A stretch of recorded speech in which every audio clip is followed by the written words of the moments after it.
हरे कृष्ण कृष्ण कृष्ण हरे हरे हरे राम राम राम हरे हरे. हरे कृष्ण. तर सर्व वैष्णवांचं स्वागत आहे आपल्या साप्ताहिक शनिवारच्या संत तुकाराम महाराजांच्या तुका म्हणे या सिरीज मध्ये. तर या सिरीज मध्ये माझ्यासाठी विषय दिलेला आहे तो आपल्या सगळ्यांच्या स्क्रीन समोर दिसत आहे. जगद्गुरु संत शिरोमणी तुकाराम महाराज यांच्या अभंग गाथेतील अतिशय महत्वाचा अभंग आहे. हा अभंग अशा पद्धतीने आहे. निजल्याने गाता उभा नारायण, बैसल्या कीर्तन करिता डोले, उभा राहोनिया मुखी नामवदे, नाचे हा गोविंद नाना छंदे, मार्गी चालता मुखी नामवाणी, उभा चक्रपाणी वाट मागे पुढे, तुका म्हणे यासी कीर्तनाची गोडी, प्रेमे घाली उडी नामासाठी. तर हा सुंदर अभंग आहे. या अभंगाचा अर्थ अशा पद्धतीने आहे. निजल्याने गाता उभार नारायण.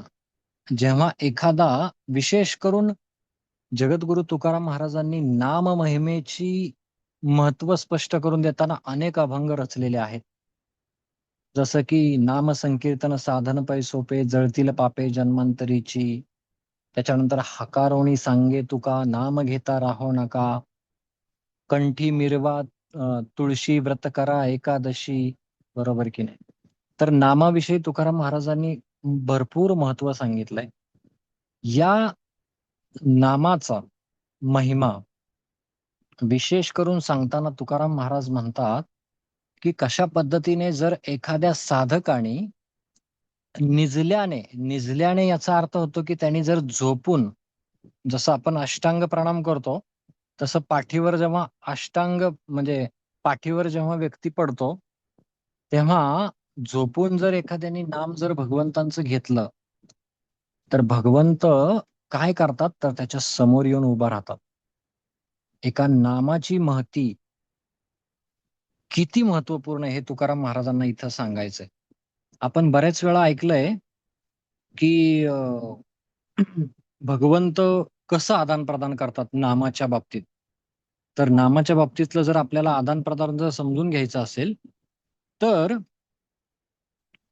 नाम श्रवणम सर्व पाप प्रणाशनम, कृष्ण प्रेम प्रदम नाम, कलो धर्मो महान स्मृता. तर श्रीमद भागवतामध्ये देखील एक संदर्भ येतो नामाचा. 6व्या स्कंदामध्ये 2रा अध्याय आहे आणि 14वा श्लोक आहे.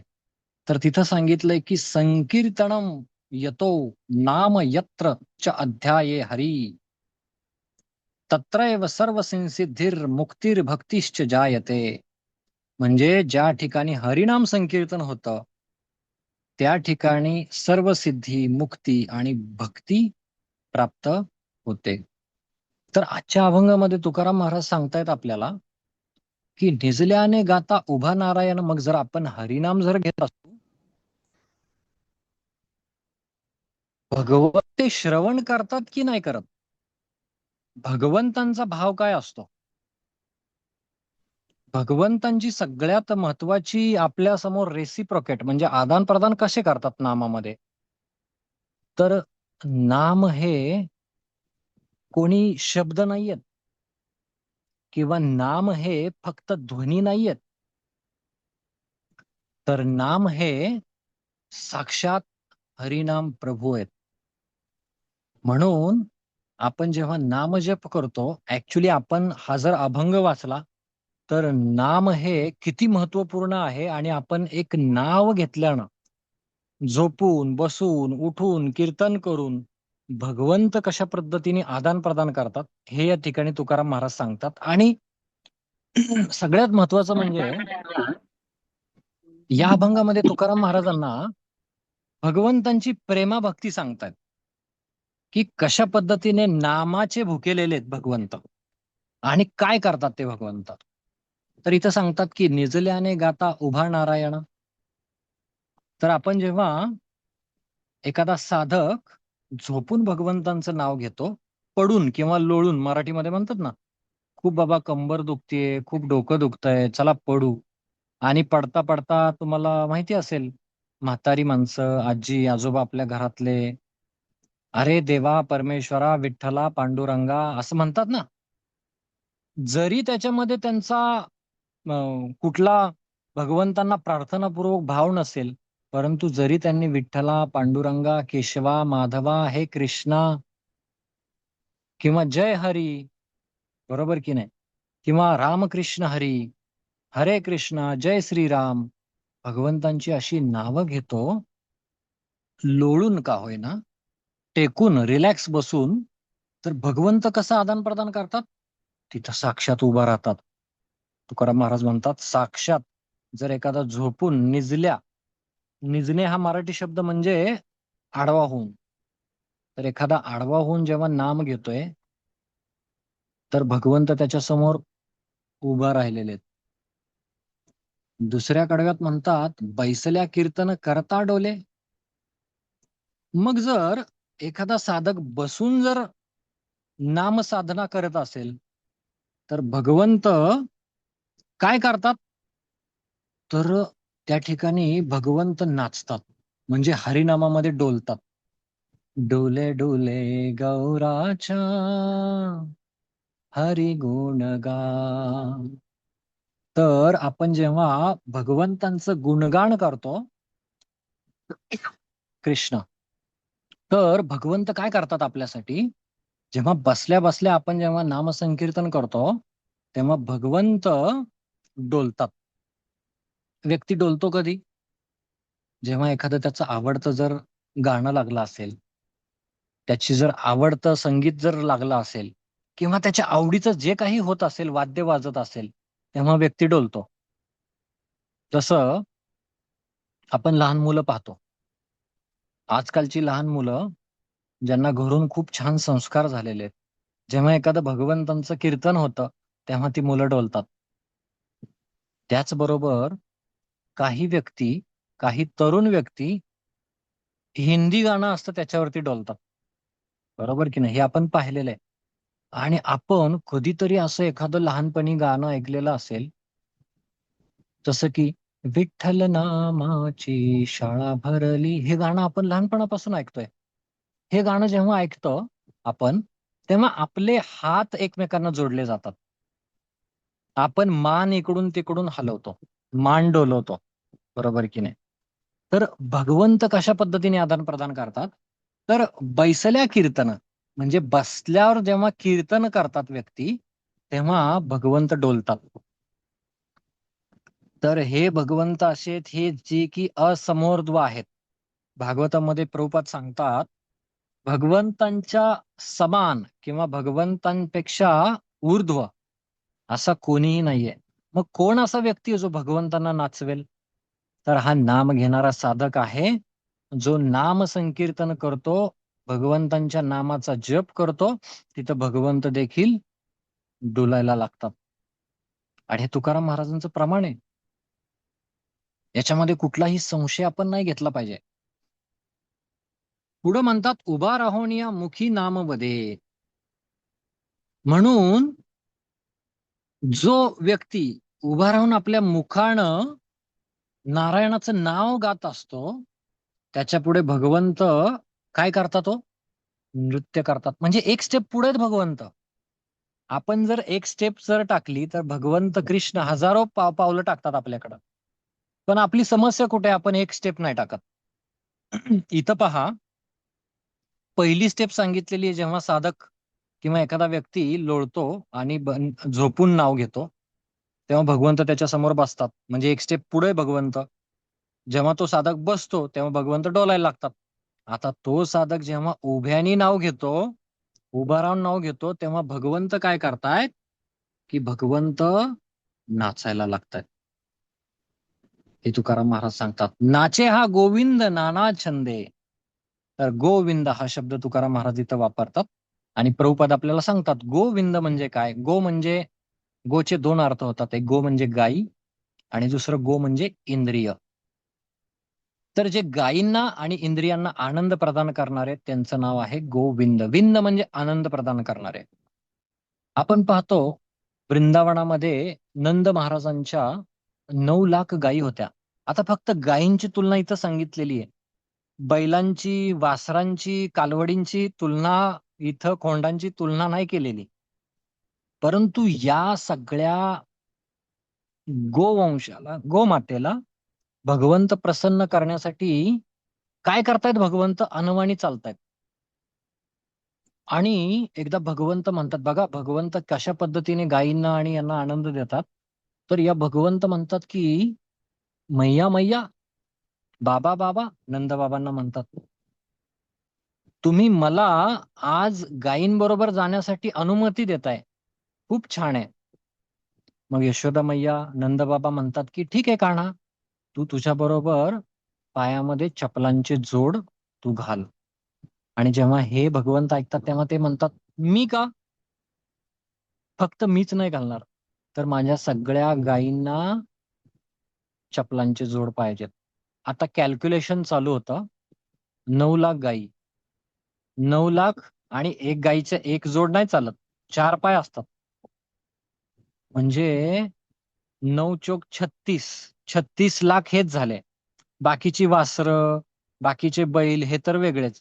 अख्ख्या भारतामधून, जगामधून सगळीकडून जरी चपला, बाटा, टाटा जे कुठले आणले, तरी हे जोड पुरणार नव्हते. बरोबर की नाही? तर भगवंत म्हणतात की जर या गायींना जर पायामध्ये चपला घातल्या तरच मी घालणार. म्हणजेच काय? भगवंतांना सांगायचं होतं, सपशेल सांगायचं होतं नंदबाबांना आणि यशोदा मैयाला, की मला गायींची सेवा अनवाणी पायाने करायची आहे. आणि यशोदा मैया आणि नंदबाबा हसतात. आणि गायी पण यांच्या पुढे असतात. गायी म्हणतात, की "ठीक आहे भगवंता, तुमच्या चरणांना कुठलाही माती, कुठलाही खडा लागू नये म्हणून आम्ही सगळ्या पुढे चालणार."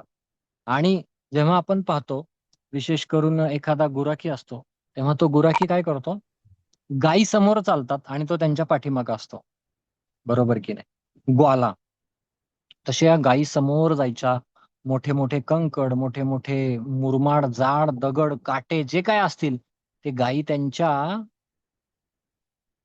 चरणांनी किंवा पायानी, खुरांनी ते सगळे मऊ-मऊ करायचे. म्हणून तुम्ही आज जरी वृंदावनामध्ये गेलात, विशेष करून गोवर्धनाला परिक्रमा जर तुम्ही केली, तर त्या ठिकाणी आपण पाहू शकतो तिथली माती किती मृदू झालेली. म्हणजे ते भगवंत ते त्या गायींना आनंद प्रदान करतात आणि गायी रेसिप्रोकेशनमध्ये आदान-प्रदान करताना भगवंतांना आदान-प्रदान करतात किंवा भगवंतांना आनंदित करतात. म्हणून इथं गोविंद असं म्हटलेलं आहे. मार्गी चालता मुखी नामवाणी. तर इथं सांगितलंय की मार्गाने चालत असताना जर हरीचं नाव जर घेतलं, तर हा चक्रपाणी काय करतो? उभा चक्रपाणी मागे पुढे. म्हणजे चक्रपाणी, चक्रपाणी ह्याचा अर्थ असा होतो, पाणी म्हणजे हात. ज्यांनी हातामध्ये चक्र धारण केलेलं आहे, तर ते कृष्ण. तर ते कोण?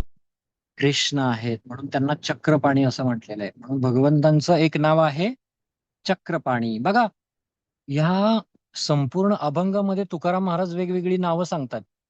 पहिल्या ओळीमध्ये नारायण म्हणतात. तिसऱ्या, चौथ्या ओळीमध्ये गोविंद म्हणतायत. पुढं चक्रपाणी म्हणतायत. बरोबर की नाही? म्हणजे हा नाम सांगता सांगता देखील तुकाराम महाराजांनी नामाची महती सांगता सांगता भगवंतांची 3-4 नावं घेतलेली आहेत. उभा चक्रपाणी मागे पुढे म्हणजे जर आपण मॉर्निंग वॉक, जपा वॉक जरी करत असू, मुखी नाम घेत असू, ऑफिसला चाललोय किंवा आपण कुठं कामानिमित्त चाललोय, भाजी आणायला चाललोय, मुलाला स्कूलला सोडायला चाललोय. बघा, ही भक्ती अशी आहे, या भक्तीमध्ये प्रत्येक स्थितीमध्ये व्यक्ती कृष्ण भावनेचा अवलंब करू शकतो. बरोबर की नाही? आणि चालता, चालता बोलता, बोलता नाही विशेष करून चालता सांगितलंय. मार्गाने चालता चालता जर आपण मुखामध्ये नाम घेतलं, तर काय होतं? उभा चक्रपाणी मागे पुढे म्हणजेच काय? चक्रपाणी. इथं चक्रपाणी का शब्द वापरलाय तुकाराम महाराजांनी? चक्रपाणी शब्द याच्यासाठी वापरलाय, मागे पुढे चालताना कुठलाही धोका होऊ नये. तुम्ही जर अमरीश महाराज, अमरीश महाराजांच्या त्या प्रसंगामध्ये आणि दुर्वासा मुनी यांचा प्रसंग जर तुम्ही अभ्यास केला असेल भागवतम मध्ये, तर त्याचं कन्क्लुजन काय माहितीये? त्याचं कन्क्लुजन मध्ये सांगितलंय की जो कोणी भगवंतांचा नामधारक आहे किंवा शुद्ध भक्त आहे, त्याच्या डोक्यावरती हे जे सुदर्शन चक्र आहे हे सतत फिरत असतं. कशासाठी फिरत असतं? उन्हाळ्यात गरमी होतीये म्हणून हवा घालण्यासाठी नाही, तर ते चक्र त्या भक्ताचं रक्षण करत असतं. म्हणून एखाद्या भक्ताला विचार करण्याची गरज नाही, अरे माझं रक्षण कसं होईल, माझ्या जीवनामध्ये आनंद कसा भेटेल, मला जॉब सिक्युअर आहे की नाही. नक्कीच आपण त्यासाठी प्रयत्न केले पाहिजेत, परंतु आपण आपली साधना एवढी वाढवली पाहिजे. बघा श्रीवास ठाकूर काय करायचे, 3 टाळ्या वाजवायचे फक्त. किती भगवंतांवरचा विश्वास होता, दृढ विश्वास होता. बरोबर की नाही? म्हणून याच्यामध्ये म्हणतात की उभा चक्रपाणी मागे पुढे. ऍक्च्युली जर पाहायला गेलं तर रक्षण करते एकमेव भगवंत आहेत. हे द्रौपदीच्या प्रसंगामध्ये देखील आपण पाहतो की जेव्हा द्रौपदीचं भर सभेमध्ये वस्त्रहरण होत असतं, तेव्हा द्रौपदी स्वतः पहिली हातांनी साडी धरते. त्यानंतर शक्य होत नाही, एका हाताने धरते, परत दातामध्ये धरते, 2 हातांनी धरते, आपल्या पतींकडे पाहते. आपल्या पतींकडे पाहते, पती देखील निराश झालेले असतात, कारण का द्यूत क्रीडेमध्ये ते हरलेले असतात. आणि सगळे युधिष्ठिर महाराजांवर खापर फोडत असतात की काय केलं, आपल्या पत्नीला तुम्ही डावामध्ये लावलं. आणि हे भगवंत शेवटी द्रौपदी हात वरती करते आणि हात वरती करून भगवंतांना पुकारते. जशी भगवंतांना पुकारते, तेव्हा ना भूतो न भविष्यती वस्त्र अवतारामध्ये भगवंत येतात. तर भगवंतांचे वेगवेगळे अवतार आहेत. अवतार ही संख्ययाम 3ऱ्या अध्यायामध्ये आपल्याला कळतं, प्रथम स्कंदाच्या, की प्रल्हाद महाराज म्हणतात ज्याप्रमाणे समुद्राच्या लाटा कोणी मोजतं का हो? कोणी मोजत बसले का समुद्राच्या लाटा? समुद्राच्या लाटा मोजता येत नाहीत. अवतार ते एवढे आहेत. प्रल्हाद महाराज, अजून ध्रुव महाराज म्हणतात की ज्या पद्धतीने धबधब्याचं पाणी पडतं, धब धब धब धब धब चालूच असतं, तेवढे भगवंतांचे अवतार आहेत. म्हणजे भगवंतांचे किती अवतार आहेत? या सगळ्या अवतारांमध्ये, या सगळ्या पतिदेवांमध्ये शेवटी द्रौपदीचं रक्षण कोण करतं? तर रक्षण हे स्वतः कृष्ण करतात. म्हणून भगवंतांचा एक अवतार आहे वस्त्र रूपामध्ये. बरोबर की नाही?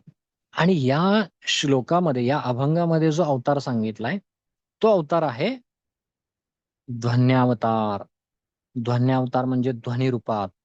हरे कृष्ण कृष्ण कृष्ण हरे हरे, हरे राम राम राम हरे हरे. तर हा जो अवतार आहे तो कशामध्ये सांगितलंय? नामामधून सांगितलेला आहे. म्हणून आपण या ठिकाणी पाहतो की शेवटच्या याच्यामध्ये काय म्हणतात बघा तुकाराम महाराज, खूप सुंदर. म्हणजे ज्याला नाम कडू वाटतंय ना, अतिशय नाव घेऊच वाटत नाही ना, त्यांनी हा अभंग आपल्या कंठस्थ करावा. तुकाराम महाराज शेवटच्या कडव्यामध्ये म्हणतात, तुका म्हणे यासी कीर्तनाची गोडी, प्रेमे घाली उडी नामासाठी. तुकाराम महाराज म्हणतात, हे जे भगवंत आहेत ना, हे जे भक्त आहेत, हे नारायण जे आहेत, त्याला नामाची एवढी अवीट गोडी आहे. अवीट म्हणजे काय? आज संसारामध्ये म्हणतो आपण वीट आला बाबा. वीट आला म्हणजे काय? नको नकोस झालंय. तर हा वीट येणं, याचा विरुद्धार्थी शब्द आहे अवीट. अवीट म्हणजे आवडणं, गोड वाटणं. तर अवीट गोडी याच्यामध्ये कुठलंही म्हणतो ना आपण की निरंतर, असं नाही की कधीतरी बघ आपलं असतं ना, कधीतरी आपला मूड नाम घेताना चांगला असतो. त्यानंतर कधी कधी आपल्याला असं वाटतं की अरे बास, नाम खूप झालं.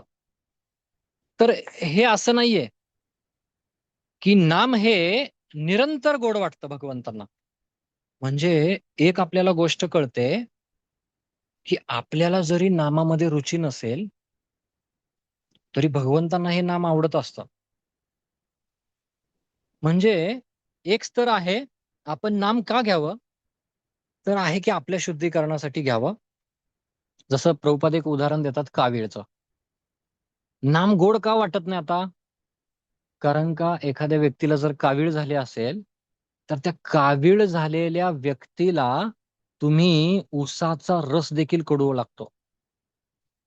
मग उसाचा रस कडू लागला तर त्यांनी सोडलं पाहिजे का? नाही. कारण का कावीळीवर उपचार पण तोच आहे. मग जर तो उपचार आहे, कधी-कधी आपण गोळ्या खातो ना, लहान मुलं गोळ्या खातात. ते ॲक्चुअली उलटी काढतात. का? तर ती कडू लागतं. नरड्यातून म्हणतात ना, नरड्यातून घशातून खाली उतरतच नाही त्यांच्या. का उतरत नाही? कारण का ते कडू लागतं. बॅक टाकतात ते.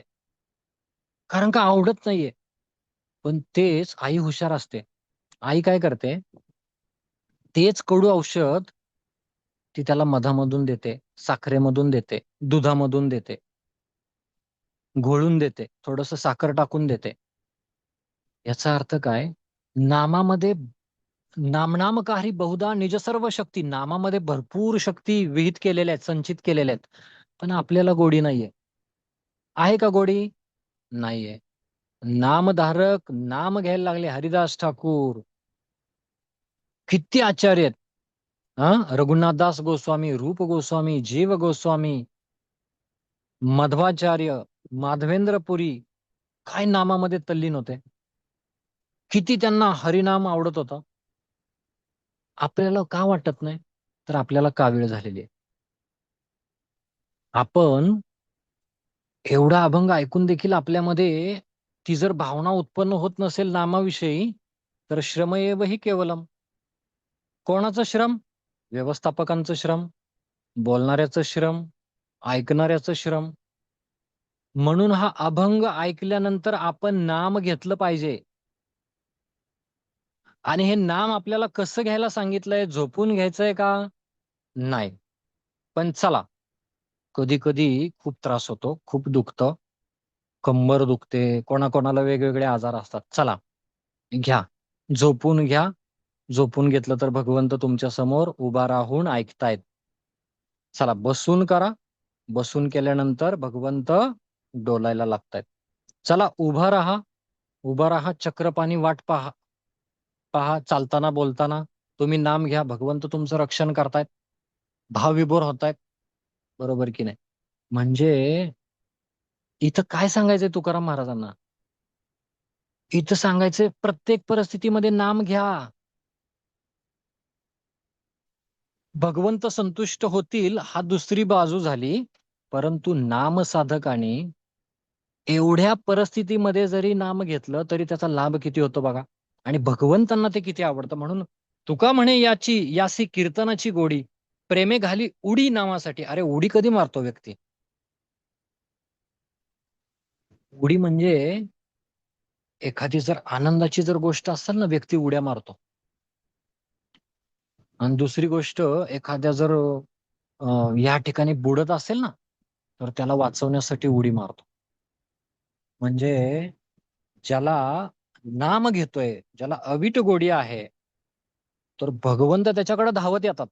आज गंमत बघा, आज लोक वेगवेगळ्या पद्धतीचे लोक भगवंतांची भक्ती, उपासना, कर्मकांड करता करता भगवंतांच्या पाठीमागं धावतायत.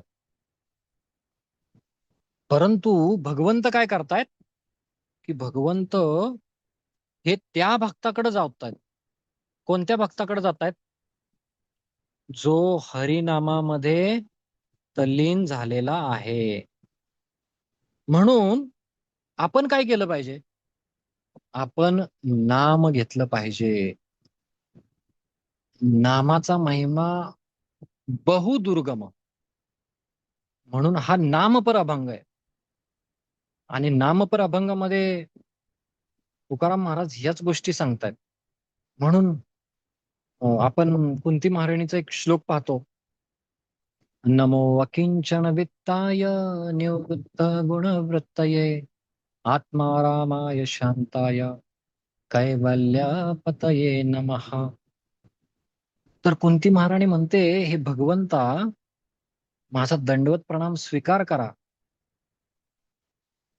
तुम्ही भौतिकदृष्ट्या सुद्धा तुम्हाला कोणी परास्त करू शकत नाही. आणि ऍक्च्युली भगवंतांना कुठलं ड्युटी नाहीये, ड्युटी बॉन्ड नाहीयेत भगवंत. ऍक्शन रिॲक्शन जसं की आपल्याला आहे ना, आपल्याला उठावंच लागेल, काम करावंच लागेल. माताजी असेल तर घरामध्ये डबा बनवावाच लागेल, प्रभूजी असतील तर उठून ऑफिसला जावंच लागेल, ग्रहस्थांचं विशेष करून. आणि आत्मारामाय शांताय म्हणजे भगवंत हे कसे आहेत, कुंती महाराणी म्हणते की सेल्फ सॅटिस्फाईड, म्हणजे स्वतःमध्ये तृप्त आहेत ते. आणि म्हणून सगळ्या मुनींचे स्वामी आहेत, मास्टर ऑफ द मोनिस्ट इथं सांगितलेलं आहे. म्हणजेच काय की भगवंत हे एवढे, त्यांना गरज नाहीये, उडी मारायची गरज नाहीये. पण त्यांचं प्रिय आपण कधी होऊ शकतो, जेव्हा आपण नाम साधना करू. म्हणून तुकाराम महाराजांनी वेगवेगळ्या अभंगांमधून नामाची महिमा सांगितलेली आहे. काय म्हणतायत बघा तुकाराम महाराज. संत समागम एखादिया परी राहावे त्याची द्वारी श्वान याती. अरे, जर एखाद्या व्यक्ती बरोबर राहून जर संतांचा सहवास जर घडत असेल ना, त्या व्यक्तीच्या दारात इमानदार कुत्र्याप्रमाणे राहिलं पाहिजे. तेथे रामनाम होईल श्रवण, घडेल भोजन उच्चिष्टाचे. तिथं राहिलो तर काय होईल हो? रामनामाचं श्रवण करण्यास मिळेल आणि उच्चिष्ट भेटेल. कोणाचं? त्या संतांचं.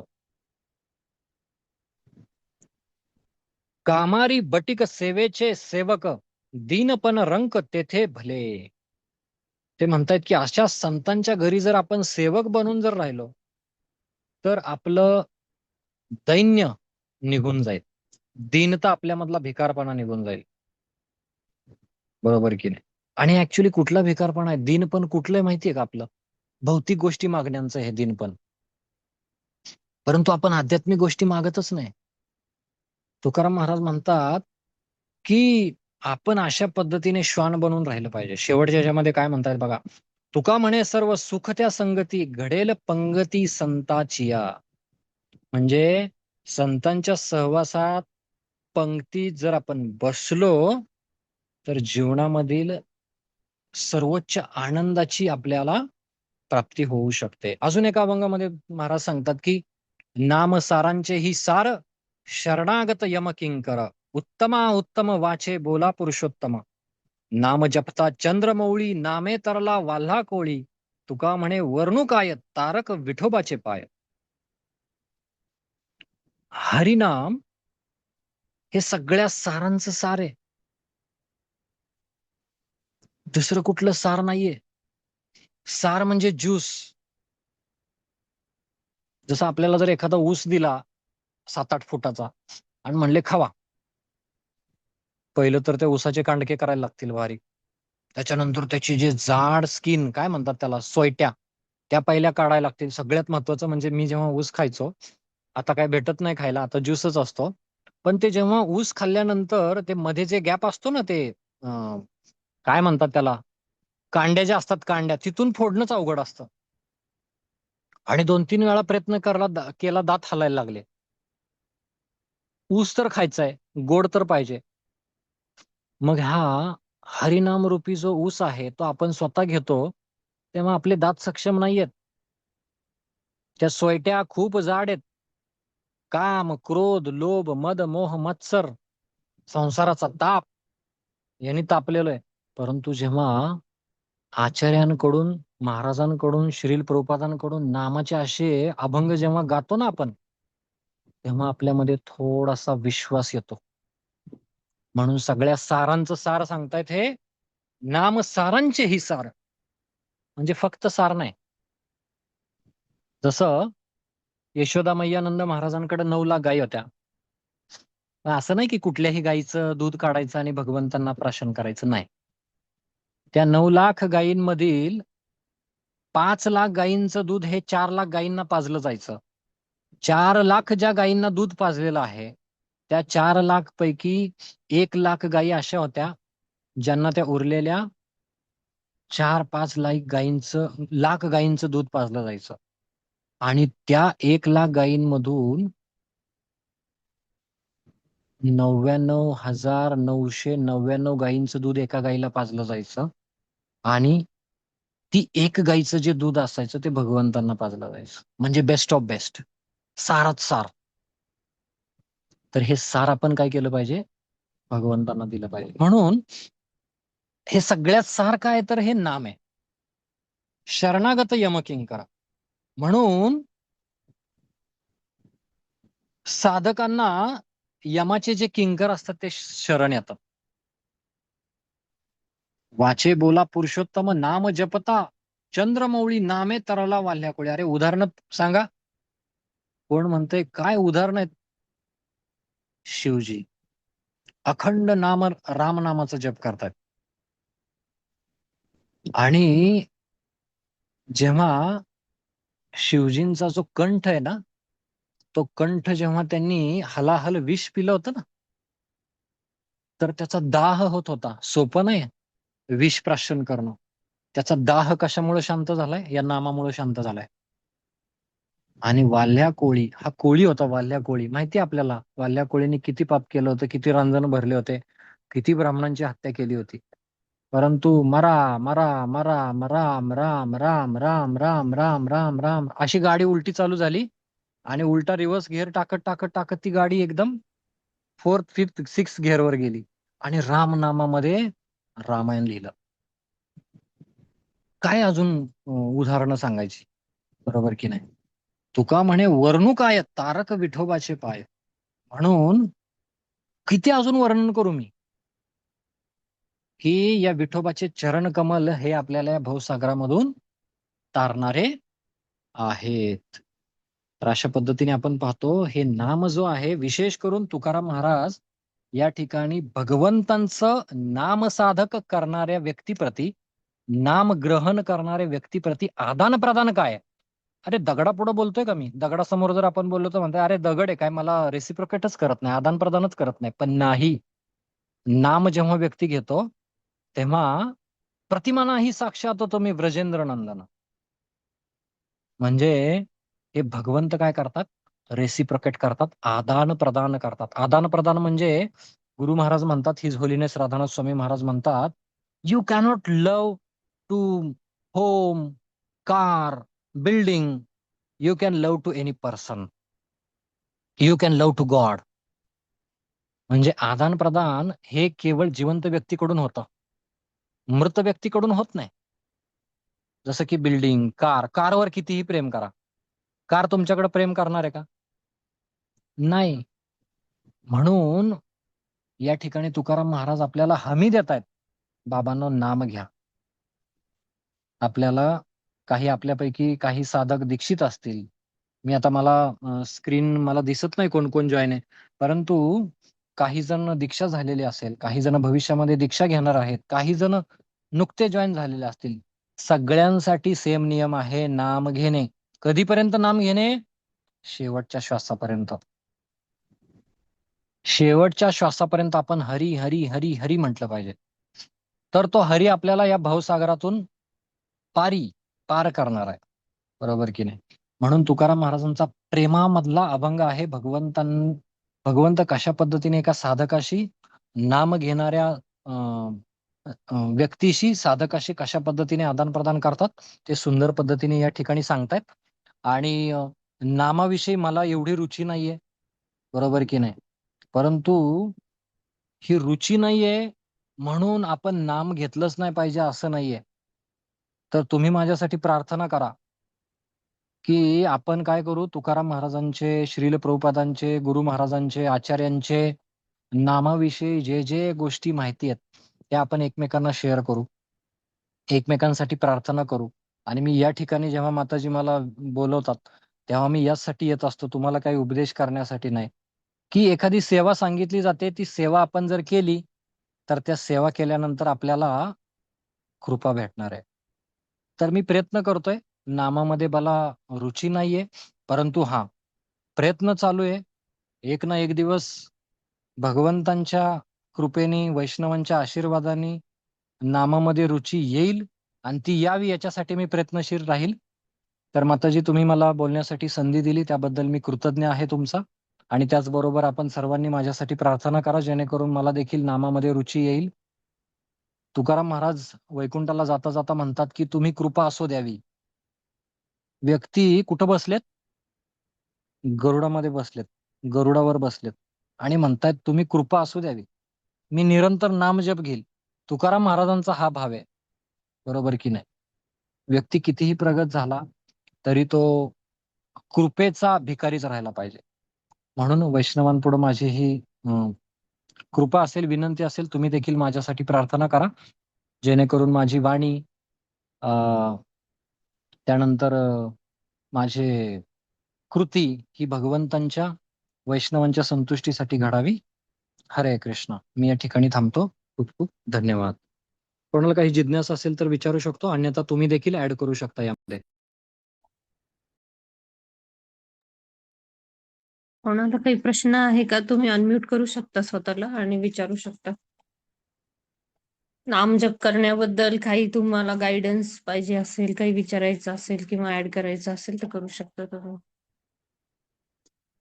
आणि खूप खूप धन्यवाद प्रभूजी.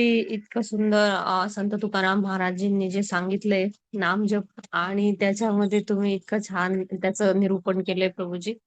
नक्कीच इथे उपस्थित सगळे जे भक्त आहेत ते नक्कीच नामजप प्रती गंभीरताने घेतील. आणि इतकं सुंदर वर्णन केल्याबद्दल प्रभूजी खूप खूप धन्यवाद. आणि नक्कीच आम्ही सर्व प्रार्थना करू सर्वांसाठी, तुमच्यासाठी, स्वतःसाठी भगवंतांजवळ, की सगळ्यांना नामजपमध्ये रुची यावी. आणि नेहमी जे तुम्ही सगळ्यात शेवटी जे तुम्ही सांगितलं की कृपेचे भिकारी सदैव राहिलं पाहिजे, तर ते पण खूप छान प्रभूजी तुम्ही सांगितलं. खूप खूप धन्यवाद. कोणाला काही विचारायचंय का अजून पण? आपण एक थांबू शकतो 2 मिनिट.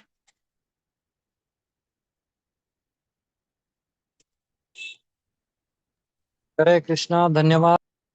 धन्यवाद प्रभूजी. हरे कृष्ण. वाञ्छाकल्पतरुभ्यश्च कृपा सिन्धुभ्येव च पतितानां पावनेभ्यो